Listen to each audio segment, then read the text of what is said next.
2 दिन में third inning start होके 2 विकेट गिर भी गए। मतलब ये टेस्ट मैच 5 दिन का तो कहीं से भी नहीं होने वाला है। लेकिन 2 दिन के बाद थर्ड इनिंग्स के बाद भी ये कहना मुश्किल कि कौन सा टीम आगे। मेरे हिसाब से इंडिया ने बहुत सारी चीजें खराब की है। इंग्लैंड ने भी कुछ चीजें खराब किया, लेकिन इंडिया ने ज्यादा चीजें खराब की है। और ये जो बेसबॉल का रियल इंपॉर्टेंस है ना, शायद हमें इस मैच पे पता चला है या फिर पता चलेगा आगे जाके। ये जो ओपनिंग पार्टनरशिप था क्रॉली और डकेट का, इसका जो इम्पैक्ट है मेरे हिसाब से ह्यूज है इस मैच पे ऑलरेडी।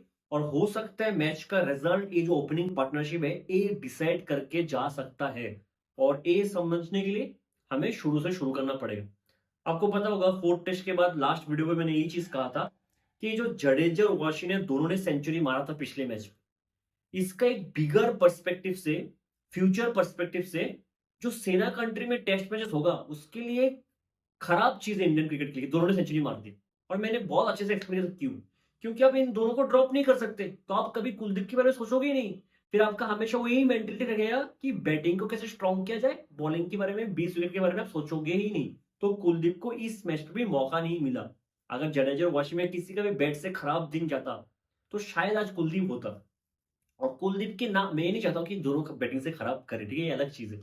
अच्छा करे, लेकिन थोड़ा सा इसका एक नेगेटिव साइड तो है, इसलिए कुलदीप को मौका नहीं मिला। और शायद अगर कुलदीप होता, ये चीज मैंने पहले भी कहा है, जैसे आपको पता लगता है कि क्रॉली और डकट इतना मार रहा है, 6 ओवर पे 50 रन हो गया, आप 7th ओवर न्यू बॉल के साथ एक रिस्ट स्पिनर कुलदीप यादव को दे सकते थे। और आप देख सकते थे कि कुलदीप यादव के अगेंस्ट क्रॉली और डकट कैसे खेलता है। कुछ ना कुछ कुलदीप उधर से प्रोड्यूस कर पाता, specially for Zak Crawley, right hand batsman के, उसको गूगली बहुत काम में आता। ठीक है, लेकिन आप कुलदीप के बारे में सोच भी नहीं रहे। और इधर इंडिया एक पॉइंट हमेशा जो एक एडवांटेज ले सकते, क्योंकि ये जब ओपनिंग पार्टनरशिप खेलते हैं ना, इंडिया को पता ही नहीं रहता क्या कर सकता हो। ना ही इंडिया एक ऑफ स्पिनर, ना ही राइट आर्म ऑफ स्पिनर को बुला सकते हैं, ना ही लेफ्ट आर्म ऑर्थोडॉक्स को बुला सकते हैं इन दोनों के सामने। जब ये दोनों मार खाते हैं, इंडिया देखते रहता है कि चलो मारते रहे, जब खुद से विकेट देके जाएगा तब हम देख लेंगे। यही होता है। और कुलदीप की वजह से ये चीज हम अवॉइड कर सकते थे मेरे हिसाब से। ठीक है, प्लेइंग 11 में और एक चेंज था कि शार्दुल ठाकुर की जगह करुण ने रहे अपने बैटिंग को और स्ट्रॉन्ग कर लिया। तो मतलब हमारे पास जो 3 पेसर्स थे वो है प्रसिद्ध कृष्णा, आकाशदीप और सिराज। ठीक है, इससे मुझे कुछ भी प्रॉब्लम नहीं है। मैंने पहले भी कहा, एक मैच के परफॉर्मेंस के ऊपर आप किसी को भी जज नहीं कर सकते थे। ना प्रसिद्ध को जज कर सकते थे पहले मैच की परफॉर्मेंस के ऊपर, ना ही कंबोज को। दोनों ने खराब बॉलिंग किया दोनों मैच पे, लेकिन आप एक मैच के बेसिस पे जज नहीं कर सकते। और आकाशदीप को तो होना बनता ही था अगर वो फिट है। सिराज का ऑब्वियसली बनता था क्योंकि बुमराह को रेस्ट दिया गया। ठीक है, अभी लोगों को प्रॉब्लम है कि अर्शदीप को मौका क्यों नहीं दिया। ठीक है, इसका मैं सिंपल सा लॉजिक आपको समझाता हूं, थोड़ा सा टाइम लगेगा। इससे पहले डिस्क्लेमर ये है कि आई लव अर्शदीप सिंह। ठीक है, बहुत अच्छा न्यू बॉल का बॉलर है, व्हाइट बॉल क्रिकेट में तो जवाब ही नहीं है उसका कुछ। ठीक है, रेड बॉल अभी तक इंटरनेशनल क्रिकेट खेला नहीं है, मैंने थोड़ा बहुत उसको रेड बॉल के साथ काउंटी क्रिकेट में कुछ ओवर्स देखा था उसका। और मैंने Dilip trophy, last year Dilip trophy में उसका रेड बॉल से परफॉर्मेंस देखा था। ठीक है, उसके बीच मैंने कुछ देखा नहीं, उसके बीच ज्यादा red ball cricket, if I am not wrong, Arshdeep ने खेला भी नहीं। ठीक है, जो लॉजिक है क्यों अर्शदीप इस बॉलिंग लाइनअप पे फिट नहीं बैठ रहा है, मतलब आज के इस मैच पे, 5th मैच पे, इसलिए आपने 3 ही पेसर लिया। 3 ही पेसर का जगह बनता है, क्योंकि शार्दुल की जगह आपने और एक बैटिंग बैट्समैन ले लिया करुण ने। ठीक है, 3 पेसर आप किसको ड्रॉप करके अर्शदीप को खिलाओ। तो बहुत तो मानता है प्रसिद्ध को ड्रॉप करके अर्शदीप को खिलाना चाहिए था। तो आपका बॉलिंग अटैक क्या हो गया? अगर आप प्रसिद्ध को ड्रॉप करके अर्शदीप को खिलाते, आपका बॉलिंग अटैक हो गया सिराज, अर्शदीप और आकाशदीप। पता है प्रॉब्लम क्या है? आकाशदीप न्यू बॉल का बेहतरीन बॉलर है, अर्शदीप न्यू बॉल का बेहतरीन बॉलर है, दोनों बेहतरीन बॉलर न्यू बॉल का। एक बार जब बॉल पुराना हो जाएगा, सॉफ्ट हो जाएगा, एक सिराज बचा रह जाएगा जो हार्ड लेंथ पे हार्ड बॉल डाल सकता है। ना आकाशदीप ये काम कर सकता है, ना आकाशदीप ने अभी तक ये काम किया है, ना अर्शदीप सिंह सॉफ्ट बॉल के साथ वो बेटर, उसका स्ट्रेंथ तो ही नहीं है कि सॉफ्ट बॉल के साथ अर्शदीप को बॉल करो। तो आप इधर फंस जाओगे। इवन न्यू बॉल कितने टाइम तक न्यू रहेगा? मेजोरिटी ऑफ द ओवर्स आपको पुराने बॉल के साथ, सॉफ्ट बॉल के साथ डालना पड़ेगा। अगर मैं मान भी लेता हूँ कि ड्यूक 25 ओवर तक न्यू रहता है, 30 ओवर मान लेते हैं, ठीक है, अगला 50 ओवर्स, 80 ओवर के बाद आपको सेकंड ओवर मिलेगा, 50 ओवर्स आपको पुराने बॉल से डालना है। तो अब आकाशदीप और अर्शदीप को सेम यूनिट पे रख नहीं सकते टेस्ट मैच में, क्योंकि दोनों न्यू बॉल का बॉलर है, दोनों दोनों हार्ड बॉल का बॉलर है। एक सिराज अकेला पड़ जाएगा और फिर आपके पास 2 स्पिनर है। तो अब अर्शदीप को कैसे फिट करोगे? अर्शदीप और आकाशदीप एक साथ इस टेस्ट टीम में फिट बैठते ही नहीं। तो एक शायद एक कंसर्न था, मैं मानता हूं अगर अर्शदीप होता न्यू बॉल के साथ बेहतरीन बॉलिंग करता, मैं मानता हूं, लेकिन फिर फिट नहीं बैठ रहा ना अर्शदीप इधर। अर्शदीप इस टीम पे तभी फिट बैठेगा अगर आपके पास अर्शदीप है, आकाशदीप है, आपने 2 न्यू बॉल का बेहतरीन बॉलर ले लिया, एक को स्विंग मिले, एक से सीम से बहुत अच्छे मूवमेंट मिलते हैं, दूसरा सिराज, चौथा बुमराह। तो आपके पास हार्ड बॉल से डालेगा 2 बॉलर हो गया, एक सिराज एक बुमराह डालेगा, पुराने बॉल से, सॉफ्ट बॉल से, आई एम सॉरी, और न्यू बॉल का 2 बॉलर हो गए, तब जाके अर्शदीप फिट बैठता है। अगर आपके पास पेसर का ऑप्शन ही 3 है, ठीक है, तो आप अर्शदीप को शायद इसलिए फिट नहीं बैठ पा रहे क्योंकि आप सोचते हो कि जब बॉल सॉफ्ट हो जाएगा तो अर्शदीप क्या करेगा, क्योंकि हमने अभी तो उसको देखा भी नहीं है, ठीक है, तो वो ज्यादातर न्यू बॉल का ही बेटर बॉलर है, इसलिए अर्शदीप का जगह नहीं बनता। ज्यादा इसमें सोचने वाली बात नहीं है। अर्शदीप कैसा नहीं कि कैरियर इधर खत्म हो रहा है, तो कैरियर स्टार्ट भी नहीं हुआ है, बहुत ब्राइट फ्यूचर है, वो खेलेगा, वो आईपीएल फॉर्मेट में अच्छा कर ही रहा है, ठीक है। अगर किसी के लिए बुरा लगना है तो एक वन सेकेंड, अभिमन्यु ईश्वरन के लिए बुरा लगना है, मैं तो दुखी हूँ, टू बी वेरी ऑनेस्ट। उसने कुछ खराब नहीं किया, हर एक सीरीज में बैठा रहता है, 5-5 मैच का, 4 साल से बैठा है, हर एक बार टीम में जगह मिलता है, स्क्वाड में जगह मिलता है, लेकिन टीम में खेल नहीं पाता है, और आगे जाके तो मुझे नहीं लगता कि उसका कोई चांस है भी, है ना। अगर आप इधर-इधर इसको खिला नहीं रहेगा, आप इंडिया में कैसे खिलाओगे? आप इंडिया में कोई इंजर्ड भी हो जाएगा, राहुल इंजर्ड हो जाएगा, जसप्रीत इंजर्ड हो जाएगा, आप बुला लोगे देवदत्त पडिक्कल को, आप बुला लोगे रजत पाटीदार को, किसी ना किसी को बुला लो, सरफराज को बुला लोगे, फेयर एनफ, ठीक है। तो अगर किसी के लिए रोना है तो Abhimanyu Easwaran has to be that person, ठीक है। ये हो गया इंडिया का प्लेइंग 11। इंग्लैंड के प्लेइंग 11 पे आते हैं।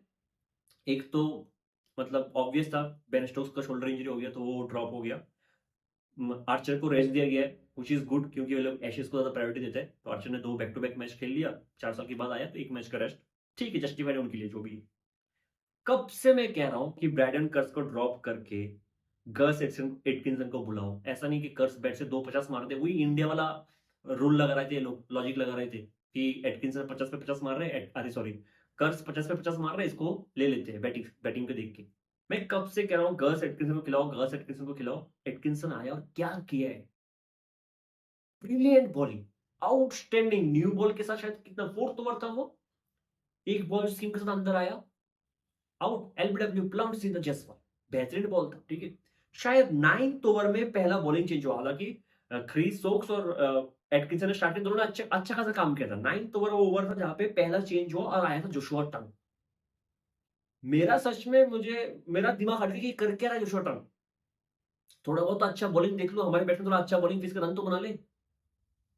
पहली ओवर पे 2 वाइड पे बाई पे 10 रन दिया था, शायद 3 वाइड पहली ओवर पे था उसका, 14 रन का शायद वो पहला ओवर आया था।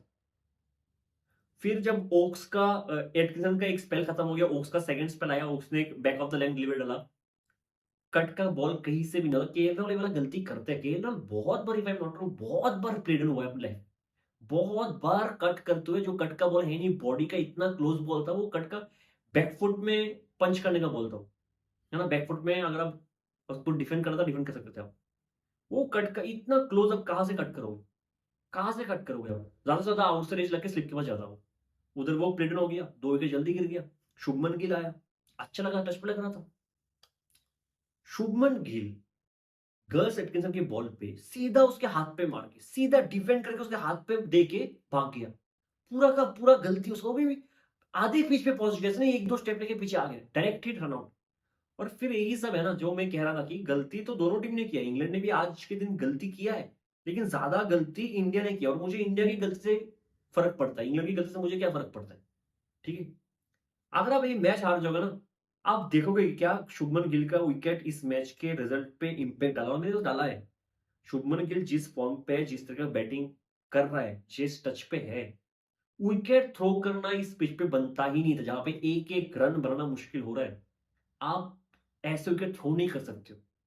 और क्या पता अगर शुभमन गिल थोड़ा बहुत खेल जाता तो शायद इंग्लैंड को इतना रन का लीड, 23 रन का भी लीड नहीं मिलता, शायद इंडिया थोड़ा और बेटर स्कोर कर लेता था। साई के पास एक होता कि चलो मैं इसके साथ, एक कैप्टन है, ये मेरे साथ बैटिंग कर रहा है, आईपीएल में हम एक साथ बैटिंग करते हैं, थोड़ा मुझे संभाल लेगा, कुछ नहीं हुआ, वो विकेट बिल्कुल बिल्कुल, इंडिया हमेशा ही गलती करता है, ये जो विकेट देने का अगर आप देखोगे, इंग्लैंड का तो एक स्टाइल ही है बेसबॉल खेलने का, हम बिना बेसबॉल खेले, बिना कुछ करे विकेट थ्रो करके आते हैं, run out, back to back कितने बार रन आउट हो गए, गुड लेंथ का बॉल, फ्लो लेंथ का बॉल हम लीव कर देते हैं, कहीं भी पुल करके फील्डर के पास दे देते हैं, कहीं भी जहां से विकेट नहीं आ रहा है हम विकेट दिखाते हैं, ये हमेशा हुआ इस सीरीज में हमारे साथ, ठीक है। अगर हम सीरीज हार जाएंगे तो हमें इसी पॉइंट पे बात करना पड़ेगा, और मैं उम्मीद कर रहा हूँ कि शुभमन गिल का विकेट एक पॉइंट ना बने अगर मैच का रिजल्ट हमारे अगेंस्ट जाए तो, ठीक है। लेकिन ये सही नहीं किया शुभमन गिल ने, जो भी किया बहुत ही मतलब पुअर कल था, टू बी ऑनेस्ट, बहुत ही पुअर कल, 3 विकेट चला गया, ठीक है। साइड थोड़ा थोड़ा स्टेबल लगना था कि कुछ करेगा, अब आते हैं जोशुआ टंग पे, जिसका पहला ओवर बहुत खराब था, दूसरा ओवर बहुत खराब, तीसरा ओवर बहुत खराब।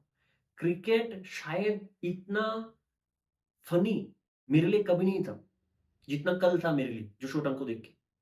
मतलब कल के दिन रिकी पॉन्टिंग ने ये साफ कह दिया कि ओवरटन से खराब बॉलिंग जोशुआ टंग ने की है, जबकि वो 3 विकेट लेके कल ही बैठा था।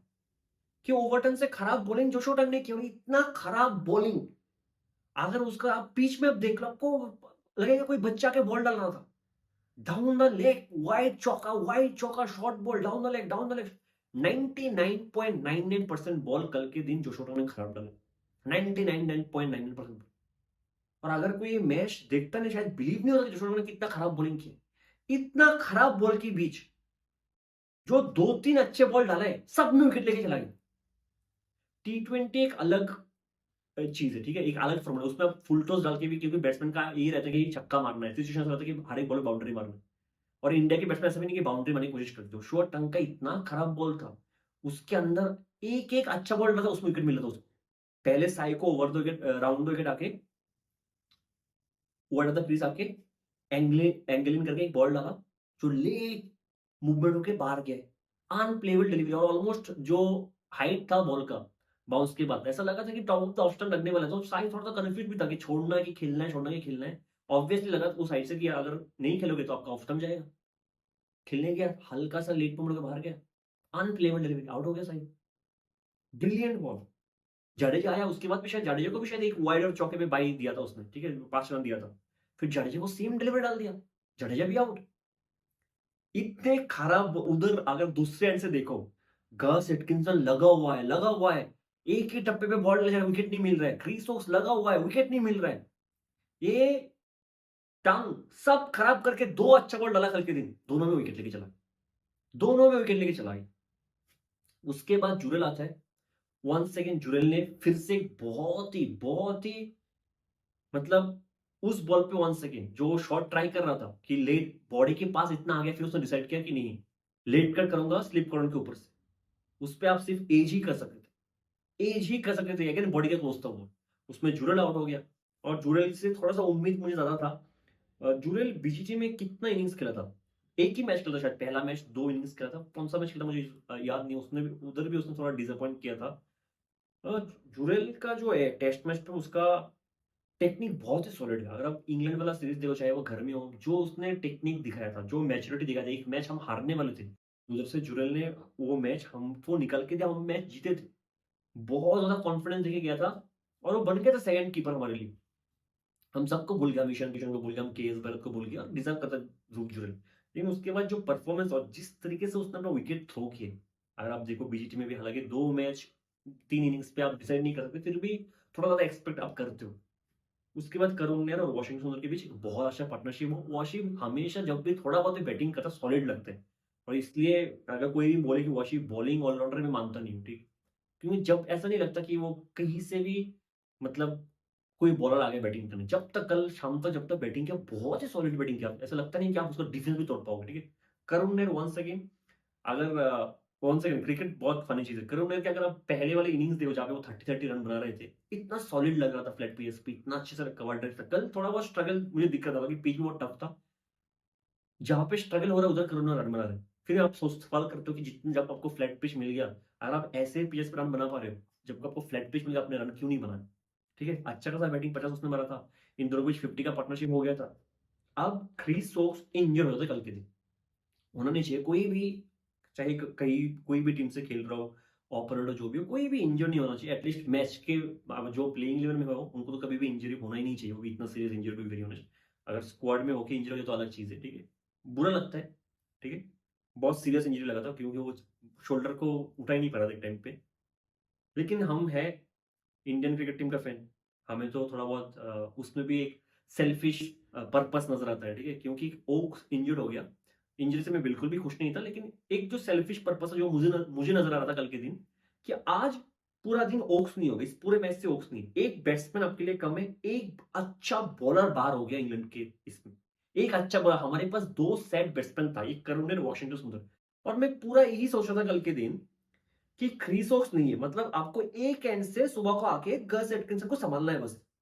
बाकी एंड से तो ओवरटन और जोशुआ टंग ऐसे भी आपको वाइड बाय इसमें 50 रन दे ही देंगे मेरे हिसाब से।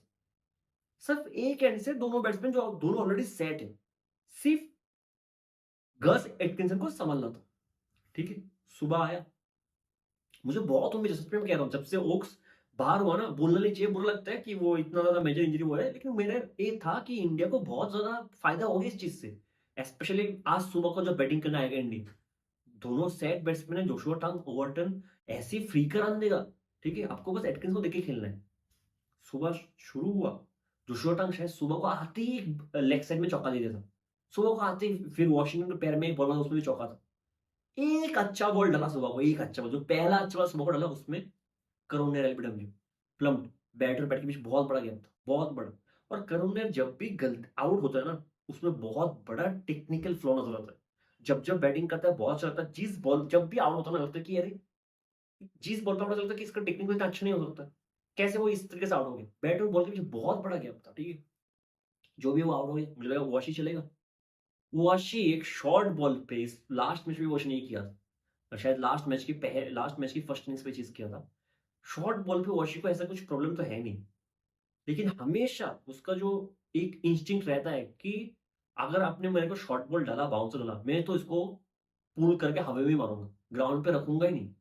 रखूंगा ऐसा नहीं कि ज्यादा सर पर वो श्रेयस अय्यर का जो ओल्ड श्रेयस अय्यर का प्रॉब्लम था, ऐसा मतलब प्रॉब्लम नहीं है इसको।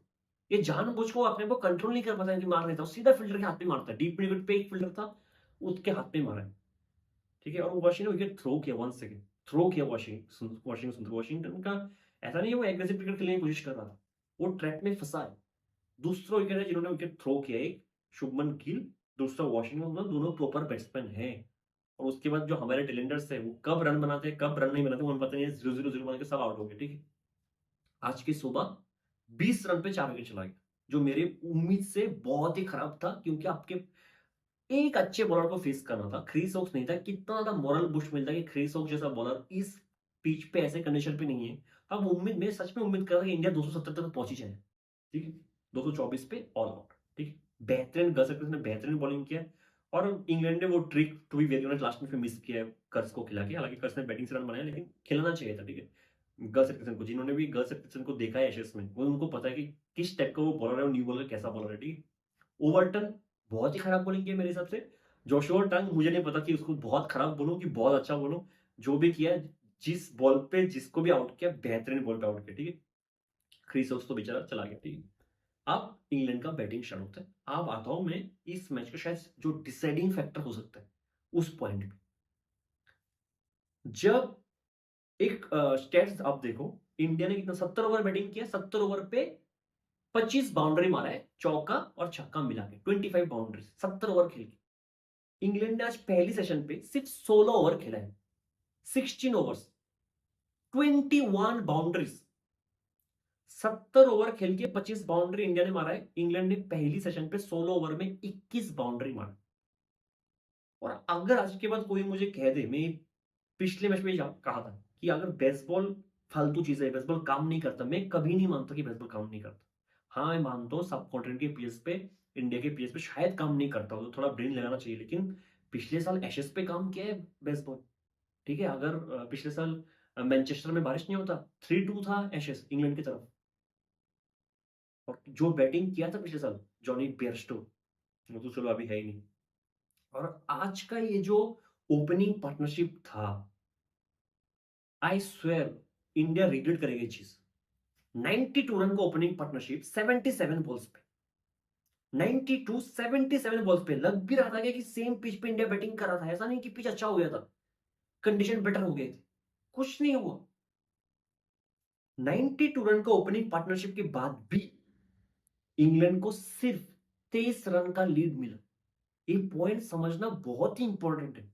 आपको लगेगा वही तो बेटर है, 92 रन का, 92 फॉर 0, उधर से सिर्फ 23 रन का लीड मिला, हमें लगा 150 का लीड मिलेगा। नहीं नहीं नहीं नहीं, जैसा पिच था, 92 रन 12 ओवर में होना ही नहीं चाहिए था।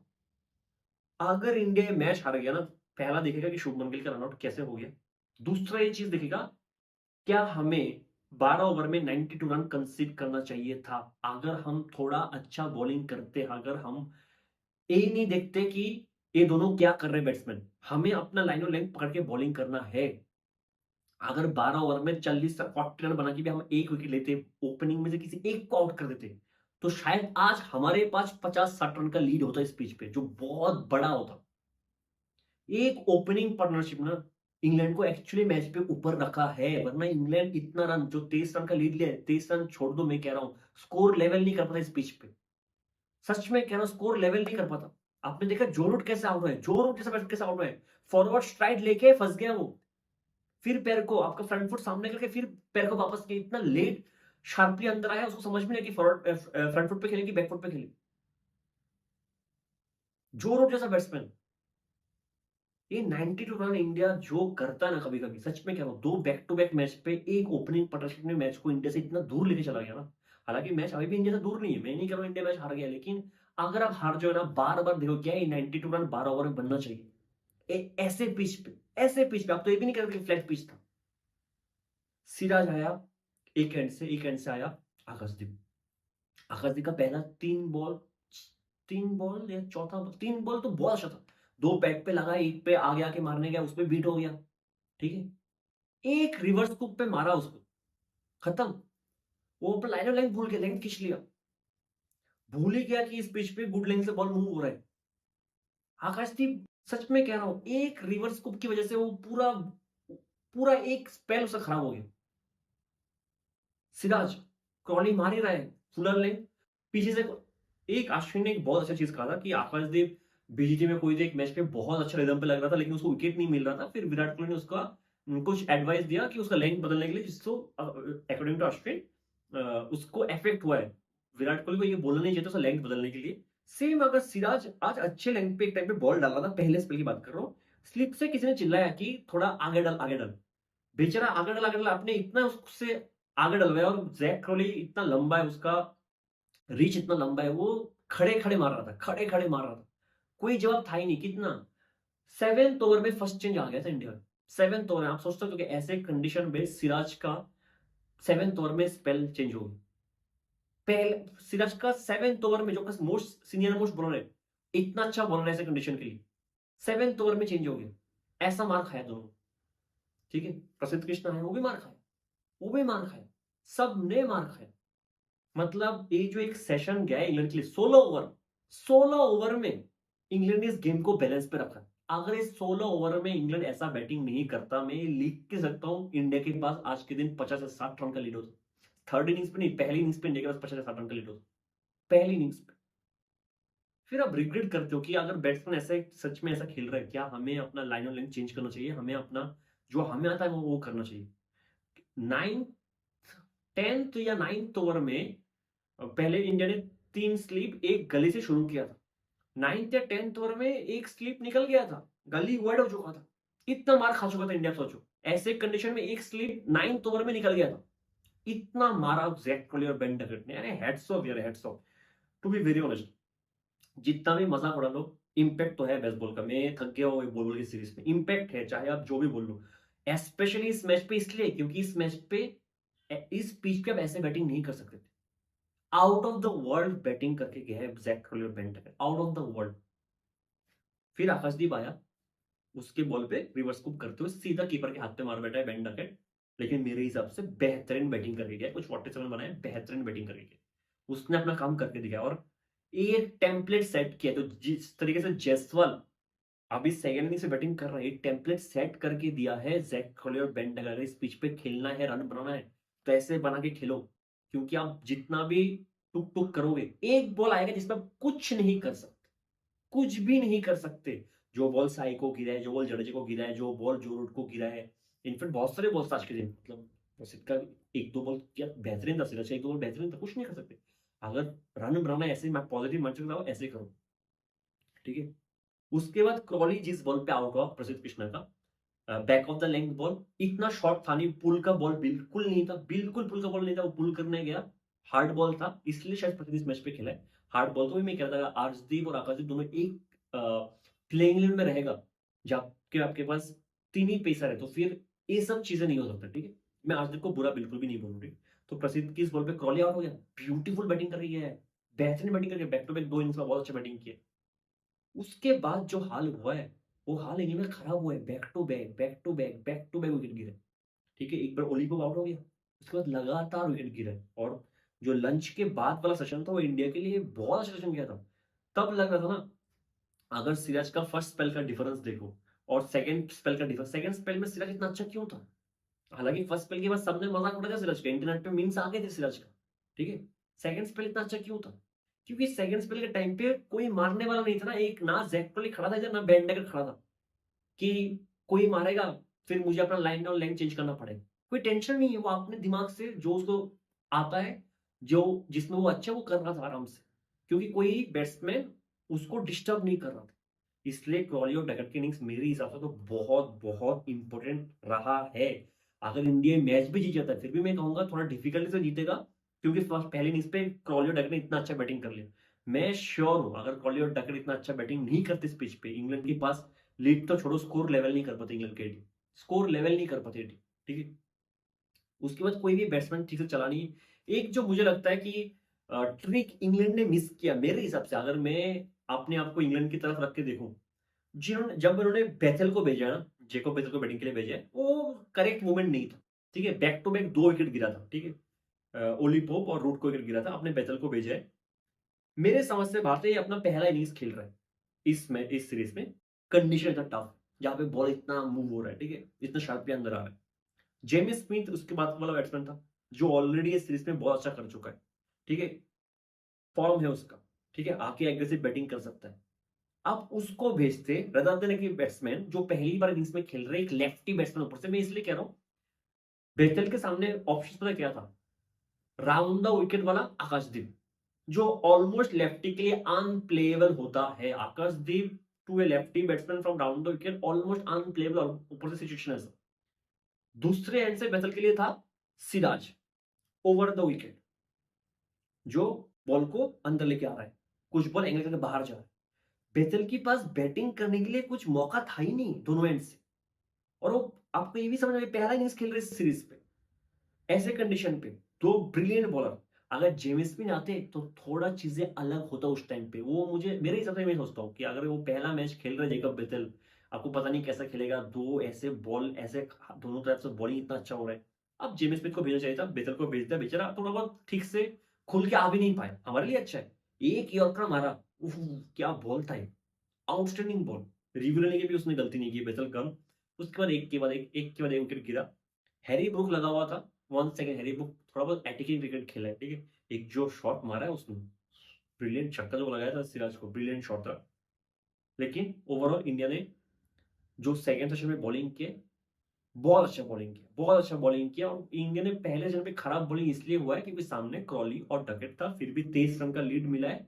1 सेकंड हैरी ब्रूक का थोड़ा बहुत इंपॉर्टेंस था, फिर भी मैं ओपनिंग को एक ज्यादा इम्पैक्ट में रखता हूँ कि जो ओपनिंग उन्होंने किया बहुत अच्छा किया। ठीक है? 23 रन का लीड मिला है, जो शायद बाकी पिच के हिसाब से ऑलमोस्ट 55 का 60 का लीड है मेरे हिसाब से। ठीक है? अब इंडिया सेकंड इनिंग्स वाला जयसवाल का अप्रोच परफेक्ट था, टेम्पलेट तो सेट था, वो ऑलरेडी एग्रेसिव क्रिकेट खेलता है ज्यादातर टाइम, लेकिन उसको सेट था कि मुझे भी ऐसे ही खेलना है, ऐसे रन आएगा तो, वरना मैं ऐसे रुक जाऊंगा तो एक बॉल आएगा जिसमें मैं चला जाऊंगा। ठीक है? केएल राहुल का देखो, दो बैट्समैन जो सेट होने की कोशिश कर रहे, केएल राहुल बहुत अच्छा बॉलर आउटसाइड ऑफ, वो आउट हो गया स्लिप पे। साई सुदर्शन एक अंदर थे बॉल पे, खत्म। समझ भी नहीं आया, एलबीडब्ल्यू और रिव्यू भी चला गया। ठीक है? 2 विकेट गिरा इंडिया का आज के दिन, और भी विकेट गिर सकता था। इंग्लैंड, जो मैंने कहा था कि बहुत चीजें खराब किया है, उसमें इंडिया ने भी खराब किया है। मेरे हिसाब से इंग्लैंड ने कम खराब किया थोड़ा बहुत। एक चीज जो इंग्लैंड ने खराब किया कि ओवरटन और जोशोटन का जो बॉलिंग था, बहुत ही खराब था, आज के दिन नहीं कल के दिन। ठीक है? फिर बैटिंग से मेरे हिसाब से ज्यादा कुछ इंग्लैंड कर नहीं सकता था, जितना किया बहुत अच्छा कर लिया था ये ओपनिंग पार्टनरशिप की वजह से। बाकी बैट्समैन का जो बॉल गिरा था विकेट बनता ही था। ठीक है? उसके बाद जो फील्डिंग इंग्लैंड ने किया है लास्ट के कुछ मिनट्स पे, अनबिलीवेबल यार। जयसवाल का पहले हैरी ब्रूक ने फर्स्ट स्लिप पे इजी कैच छोड़ दिया, जयसवाल ने पुल किया, जो सब्स्टिट्यूट फील्डर है डॉसन, उसने इजी कैच छोड़ दिया, साई का एक इजी कैच छोड़ दिया स्लिप पे। 3 कैच छोड़ देना इतने कम टाइम के अंदर, इजी कैचेस, तीनों इजी कैचेस, इससे इजी कैचेस नहीं हो सकता था।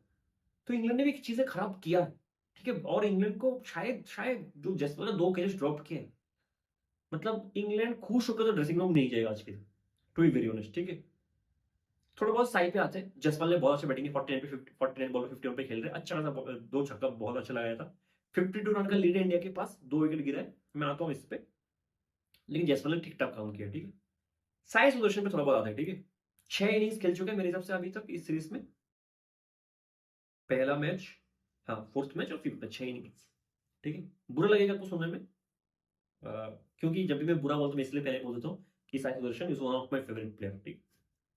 लेकिन अगर मैं उसके कैलिबर के साथ हिसाब से कंपेयर करूं, 6 इनिंग्स के परफॉर्मेंस उसकी कैलिबर से बिलो एवरेज था। एवरेज भी नहीं, बिलो एवरेज में कहना चाहूंगा, ठीक है, बिलो एवरेज।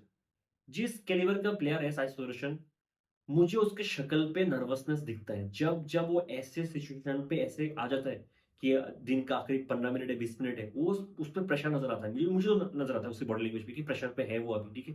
कि एक अच्छा बॉल डालोगे, साइड में फंसा लोगे, ठीक है, वो प्रेशर नजर आता है। वो लास्ट में भी हुआ, लास्ट मैच में भी हुआ था, साइड पे हमेशा ही प्रेशर नजर आता है। ऊपर से जो फ्री फ्लोइंग बैटिंग वो करता है टेक्निक के साथ, उसमें आने के लिए उसको बहुत टाइम लग जाता है, बहुत टाइम है। जो हम देखते हैं ना कि शुरू से वो एक जो कॉन्फिडेंस आता है, इनबिल्ट कॉन्फिडेंस जो साई के अंदर हम हमें नजर आ रहा था, ठीक है, डोमेस्टिक में, आईपीएल में, वो नजर नहीं आ रहा है इस सीरीज पे। हालांकि रन बनाए एक इनिंग्स पे, 2 कैच ड्रॉप होने के बाद, उसमें कुछ बुराई नहीं है, अच्छा खासा बैटिंग उसने, मैं नहीं कह रहा हूं कि बहुत ही खराब घटिया बैटिंग की है। साई के कैलिबर के हिसाब से, मेरे हिसाब से मैं अगर रेट करूंगा, बिलो एवरेज बैटिंग वो करके गया है। के को कुछ नहीं बोल सकते इस सीरीज पे, अभी तक तो बहुत अच्छी बैटिंग की है। अब आकाशदीप आया नेट वॉच में, ठीक है। कल आकाशदीप को भी थोड़ा बहुत मार मुर के खेलना चाहिए मेरे हिसाब से, वरना वो एक बॉल आएगा वो आउट हो जाएगा उसमें। इंग्लैंड को ये है कि ओवरटन आज भी मुझे पता नहीं क्या बॉलिंग कर रहा है, ठीक है। एक इंडिया के पास यार इतना गोल्डन अपॉर्चुनिटी आया है, थ्री सोक्स नहीं, ठीक है, थ्री सोक्स। आपको 9 विकेट लेना है, आपको एक बॉलर गस एटकिंसन को अच्छे से फेस करना है, और आपको जोशुआ डंग का सिर्फ एक बॉल को हिट करना जो अंदर आएगा, स्टंप पे आएगा, बाकी हर एक बॉल जाने दो, ऐसे ही रन आ जाएगा, कीपर की पीछे से रन आ जाएगा, आपको कुछ करना ही नहीं, बाकी रन वो खुद देगा। आप सिर्फ इस चीज के लिए मेंटली प्रिपेयर हो कि एक बॉल जो 3 स्टंप के बीच आएगा उसके लिए मैं प्रिपेयर रहता हूँ, कौन सा बॉल आएगा मेरे को नहीं पता, हो सकता है कि 50 बॉल बाद एक बॉल आएगा, ठीक है, बाकी जो 50 बॉल है उस पर वो खुद रन देके जाएगा। आपको बस गर्स एटकिंसन को हैंडल करना है, इंडिया को बस यही करना है, ठीक है। मैं तो उम्मीद नहीं कर रहा हूँ कि ओवरटन, बहुत ही डिसअपॉइंटिंग बॉलिंग परफॉर्मेंस था उसका, बैटिंग भी बहुत ही खराब था आज के दिन, ठीक है। एक बॉल पे पहले बचा लीव किया, कौन सा बॉल लीव किया, थोड़ा सा बॉल अंदर था, वो पहली बॉल पे एलबीडब्ल्यू था थोड़ा सा, एनी उस पर कुछ बात नहीं करते। इंडिया को क्या करना चाहिए, 52 फॉर 2 है अभी के लिए, मतलब लीड में लीड काउंट कर रहा हूँ, 75 तो जाने दो, 52 फॉर 2 है। कम से कम 200, कम से कम 200 बनाना चाहिए, है ना। मैं 200, मुझे लगता है कि 200 भी बहुत अच्छा टारगेट होगा, लेकिन बोल नहीं सकते कुछ भी, ठीक है। तो 200 कम से कम, अगर इंडिया 250, 250 के ऊपर जाता है, ऑलमोस्ट मैं श्योर श्योर 95% श्योर हूं कि इंडिया मैच जीत रहा है, ठीक है। तो मतलब 52, अलग से कल के दिन इंडिया को कम से कम 200 रन बनाओ, कम से कम 200। तो 200, 252, 250 का टारगेट होगा, कम से कम 200 बनाओ, कल के दिन कम से कम 200 बनाओ, ये आपका गोल होना चाहिए। इससे ऊपर जो भी होगा ये मेरे लिए बोनस है, ठीक। कम से कम 200 हो सकता है अगर जसवाल ऐसे एग्रेसिव तरीके से खेलेगा, थोड़ा लक फेवर करेगा जो आज कर रहा था, हालांकि आज तो सीधा हाथ पे मार रहा था, तो कर सकते हैं। Shubman Gill once again attacking batting कर सकता है, अप्रोच पहले से भी अच्छा लग रहा था। करुण ने, जडेजा, वॉशी को अच्छा बैटिंग करना पड़ेगा। जडेजा ऐसे पिच पे कितना अच्छा करेगा आई रियली डोंट नो, क्योंकि वो शुरू से अटैकिंग क्रिकेट नहीं खेलते, जडेजा टाइम लेगा सेट होने में, और सेट होने के बाद वो अच्छा करता है, ठीक है। तो जडेजा ऐसे पिच पे होगा कि एक अच्छा बॉल आ जाएगा, पहली बॉल, दूसरा बॉल, तीसरा बॉल, आउट हो सकता है। तो वंस अगेन, और करुणा का भी शायद ये वाला सीन होता था, तो शुभमन गिल, वॉशिंगटन सुंदर बहुत इंपॉर्टेंट रोल प्ले करेगा सेकंड इनिंग से मेरे हिसाब से, और जसवाल तो है ही, ठीक है। कम से कम 200, और इंग्लैंड का टारगेट होगा इंडिया को कम से कम 120 पे आउट कर दे, मतलब कल के दिन 120 के अंदर, मतलब इंग्लैंड चाहेगा 200 के नीचे टारगेट मिले उनको, इंडिया चाहेगा 200 के ऊपर भी चलेगा, लेकिन 250 के ऊपर ज्यादा कंफर्टेबल फील करेगा इंडिया, ठीक है, क्योंकि हमारी बॉलिंग का भी कुछ भरोसा नहीं है ना। मैच अभी तक मेरे हिसाब से बैलेंस्ड है, कोई भी खुश नहीं होगा। इतना जैसवाल को खुश होना चाहिए कि 2 कैच उसको छोड़ दिया और अभी भी है, ठीक है, इतना खुश होगा। और इंग्लैंड थोड़ा बहुत शायद डिसअपॉइंट होकर जाएगा कि इतना अच्छा स्टार्ट के बाद भी हमने ज्यादा लीड नहीं ले पाए, थोड़ा और अच्छा बैटिंग होना चाहिए था, लेकिन होगा नहीं, मुझे पता था होगा नहीं। एक बार ओपनिंग आउट हो जाएगा, मुझे पता था कि क्रॉली और डगलस दोनों गया तो इंग्लैंड से होगा नहीं, ठीक है। थोड़ा बहुत मुझे रूट से था भरोसा कि वो एक एंड से टिक जाएगा, तो शायद जिमी स्मिथ मार मुर को देगा, लेकिन हुआ नहीं, जो बहुत अच्छा हुआ हमारे लिए। और इंग्लैंड ज्यादा कुछ कर नहीं सकता, ठीक है। इंग्लैंड का यही कोशिश रहेगा कि कल कम से कम 200 के नीचे 170, 180 पे इंडिया को खत्म कर दे, और इतने टारगेट मिले फिर वही बेसबॉल खेलेगा। लेकिन 180 भी इस पिच पे डिफिकल्ट हो सकता है अगर इस बार ढंग से खेलेगा। मैं तो पहले उम्मीद करता हूँ इंडिया बैटिंग करे, बहुत अच्छा बैटिंग करे, विकेट थ्रो ना करे यार कोई, बस जो इंडिया का ही रहा है पूरा सीरीज। अगर आप गिनने लगोगे कितने विकेट इंडिया ने थ्रो किए, कितना विकेट इंग्लैंड ने थ्रो किए, आपको ज्यादातर मिलेगा इंडिया के बॉलर्स ने मेहनत करके विकेट लिया और इंडिया के बैट्समैन बहुत सारे ने विकेट दे के आए। ये एक प्रॉब्लम है। मिलते हैं अगली वीडियो में, अब तक के लिए जय हिंद।